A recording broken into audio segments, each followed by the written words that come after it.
She's a lovely girl. She's been at the Rafael Nadal Academy for multiple years. We talked about the serve being better. It's going to be harder for people to hit a hole through her. It's going to be much more physically combative. She's got a lot of points to defend next week because she got to the semi-finals. Yeah, I have a, good lefty, moves exceptionally well, competes. Critical remarks had emerged about her hard court prowess before the clay season commenced. This assessment came prior to her departure for Mallorca, where she returned to the Rafa Nadal Academy, the sacred ground where tennis's most dominant clay court legacy was forged, dedicating a full week to red dirt preparation for the surface that doubters have been targeting for months. These comments preceded her arrival at Linz, Austria, officially launching the campaign that every WTA competitor has been silently fearing since the tournament bracket was revealed.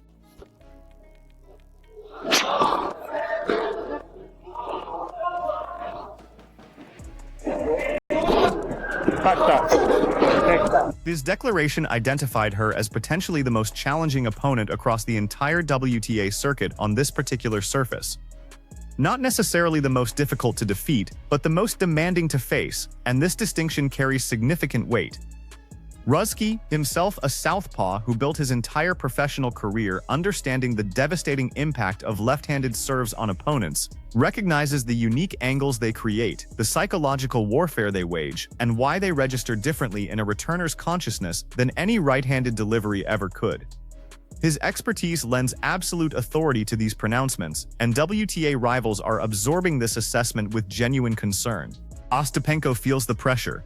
Every player mapped into Eala's potential path from Linz through Stuttgart, Madrid, and ultimately Roland Garros experiences this anxiety. And those claiming otherwise are simply lying to themselves. Yeah, I have a, good lefty, moves exceptionally well, competes incredibly well. The movement's there. The firepower's getting better. It's a gradual build-up. She's really getting into her body. I like the way she thinks tactically. She's very astute out there. This evaluation doesn't originate from an enthusiastic fan wielding a smartphone in Philippine flag, nor from a journalist analyzing YouTube highlight reels. Greg Rusedski achieved world number 4 ranking, standing across nets from Pete Sampras, Andre Agassi, Patrick Rafter, and Roger Federer during their absolute peaks. He observed Alex Eala's hard court performances throughout the Sunshine Double, Middle East Swing, and Dubai quarterfinal appearance, declaring her legitimate top 10 material at merely 20 years old. Rusedski's specific identification of clay as the surface where Eala becomes exponentially more dangerous deserves serious attention, particularly the aspects the WTA establishment quietly ignores and every opponent drawing her name over the next 5 weeks should study carefully. Left-handed players on clay represent an entirely different category of problem, historically proven through Rafa Nadal's 14 Roland Garros victories and Guillermo Vilas's decade-long South American clay dominance. The left-handed serve on clay, with its devastating angle wide to the deuce court, drags right-handed opponents into indefensible territory, creating a tactically superior weapon on red dirt compared to any other surface. Clay amplifies the serve's bounce height, increases sideways kick aggression, and extends angle duration after impact, with left-handed wide serves to right-handed returners' backhand sides, already their vulnerable area, generating court openings that simply cannot exist on hard courts.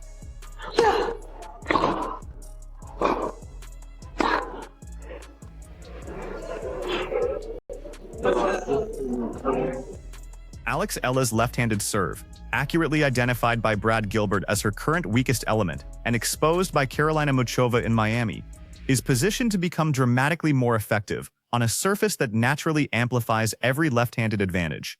Rusedski possesses intimate knowledge of this dynamic, having lived these experiences and secured clay court victories against higher-ranked opponents purely through serve-generated opportunities that the surface delivered while opponents failed to neutralize. She is great for the WTA. We need more stars, we need more names, and we need new people. And she opens up a marketplace, and people just love her. Anywhere around the world where there are people from the Philippines, they're always talking about her. What meal can I cook for her? What can I do this? They just automatically, her matches sell out. And to me, she is a huge, huge positive. And I'd love to see her on this surface crack the top 20 in the world. His expressed desire to personally coach her serve carries profound implications, considering he possessed tennis history's fastest serve and built his entire career around the left-handed weapon that defined an era. When Rusedski examines Alex Eala and declares his vision for her potential development, stating his eagerness to guide that evolution. Every player in the Linz draw should feel genuine terror. Rusedski isn't describing irreparably broken mechanics, but rather a serve that already creates significant problems destined to multiply on clay, while recognizing untapped potential for enhanced accuracy, power, and strategic benefit. She's generating this level of impact with an underdeveloped weapon, making the prospect of full optimization genuinely frightening for opponents. He's like the Manny Pacquiao of the Philippines. He's like a god over there with his fighting career, and they're always so hungry for a new superstar. She's a lovely girl. She's been at the Rafael Nadal Academy for multiple years. We talked about the serve being better. It's going to be harder for people to hit a hole through her. Rusedski's Manny Pacquiao comparison transcends marketing rhetoric, describing the unique experience of witnessing a sports star shoulder an entire nation's identity. The crushing pressure that destroys most athletes yet somehow strengthens Alex Eala. Pacquiao entered boxing rings with 115 million Filipinos supporting him, capturing world titles across 8 weight classes, while Eala steps onto tennis courts carrying identical national expectations from Linz through Stuttgart, Madrid, and Paris. She transforms this overwhelming love into fuel rather than burden, and Rusedski's observation of thousands of professional athletes throughout his career gives him expert insight into pressure's physical manifestations in facial expressions, body language, and crucial point approaches. His explicit public podcast declaration that Alex Eala possesses too much talent not to reach the top 10 represents professional sport's most powerful endorsement, not suggesting possibility or conditional success, but identifying top 10 placement as inevitable destiny where timing becomes the only question, not outcome probability. And the good thing is she has a good attitude. She's working hard, but you don't want to create this scar tissue when you're playing the top girls and you're losing so easily at times. And I think she will get over that hump. She's too good and she's putting in the effort, and she is great for the WTA. But right now it's kind of like the likes of Mukova and Boko. Those are the players you're looking to break through. Rusedski's praise includes crucial conditional elements, as he precisely identified the factor restraining Eala's advancement with the accuracy of someone who understands exactly what it costs when serving becomes your game's weak link. His diagnosis proves brutally, honestly, and devastatingly accurate. With the Muchova match's 6-0, 6-2 60-minute demolition decided primarily by serving differential, where Muchova won 80% of first serve points, while Eala managed only 39%. This catastrophic gap represents a recurring pattern, as Czech players Noskova in Indian Wells and Muchova in Miami both exposed identical vulnerabilities through similar approaches of removing time, attacking second serves, and overwhelming physical mismatches with pace. Rusedski's personal experience with Tour's premier serving during his career provides intimate knowledge of serving's impact when functioning properly, opening courts, generating free points, and creating first strike advantages that transform every rally's geometry before commencement.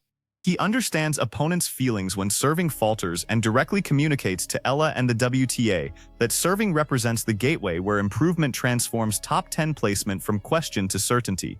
Critics who extracted quotes to construct a Rusedski criticizes Eala narrative deliberately omit his immediate follow-up, praising her positive attitude, strong work ethic, and dedicated effort, identifying her as too talented not to achieve top 10 status. These aren't empty platitudes from someone with 20-plus years in professional sport, but recognition of the 3 elements separating players who reach their ceiling from those who shatter it. While WTA-level talent is commonplace among top 100 rankings, separation occurs through work, effort, and attitude during inevitable major losses. Eala's first Sunshine Double done post, following a 6-0, 6-2 defeat at her season's biggest tournament, immediately flying to Mallorca for resumed practice, and confirming Linz, Stuttgart, and Madrid without complaints about ranking drops, scheduling, or pressure demonstrates Rusedski's identified qualities. The WTA scrambling after Eala's crowd responses, Djokovic's scheduling comments, James Blake's public apology, and chair reform announcements needs to absorb this former world number 4's assessment of her trajectory.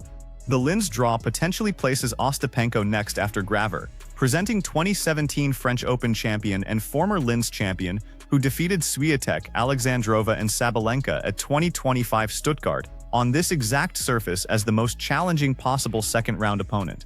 While Eala has defeated Ostapenko twice on hard courts, Clay would present completely different match dynamics that Rusedski's analysis directly addresses through left-handed serving, creating problems Ostapenko hasn't solved against Eala on red dirt. Combined with baseline training in identical Clay philosophy, Ostapenko has navigated throughout her career.